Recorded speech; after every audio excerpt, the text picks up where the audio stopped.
My name is Etannibi Alemika, a professor of criminology at University of JOS in Nigeria. I'm glad to be part of the event today. In 2019, an organized index for Africa was launched, and I'm happy that was not the end. That today, the second edition of the same index is being launched at a broader scale covering the entire globe. There has been a traditional challenge with studying organized crime, largely because of the secrecy surrounding the activities and the actors, and also the different manifestations across countries. So we're glad that this index has tried to identify the various dimensions and provide tools by which they can be studied. In Africa, right from the beginning, when the scholarship around the subject started, there had been some apprehension that the old conventional definition of organized crime in terms of hierarchy or mafia style was inapplicable. Luckily, I think it's now generally realized across the world that the hierarchical structure of organized criminal activities and those involved have actually come to virtually an end. And modern organized criminal groups are organized like a network with various levels of nodes and interconnections. With respect to this particular index, I think its major advantages are the various multiple dimensions it identified, such as criminality, the resilience, and of course the actors, including the state-embedded actors. It has been able to achieve this and able to break down the various components which enable us to understand the manifestation in much more concrete way and in its various dynamics, particularly the aspect of criminality, the extent and types also can be said to be novel, and especially when it's related to resilience. So I think this is a very commendable effort. And I think also we've made advancement from the first edition.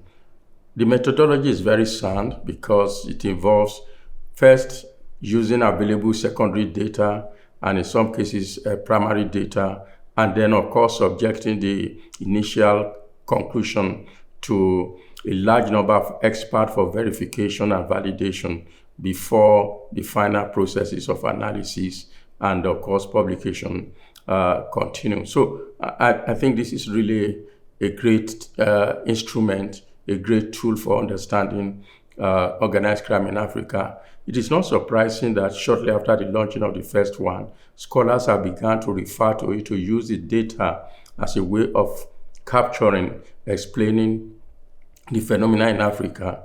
And I think also because of the dimensions, the simplicity in which has been brought to the definitions and explanation of the phenomenon, it is a useful tool for policy makers.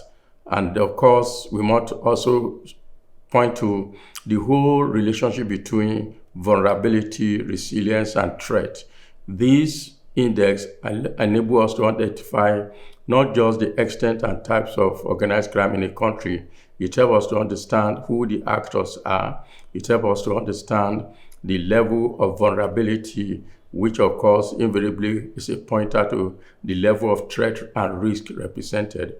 An interesting analysis that also is associated with the index is indeed an attempt to correlate resilience and level of criminal activity. In Africa, for example, very many African countries have high crime rates. Nigeria, for example, even South Africa too, but also have very high resilience rates and not bringing down the risk.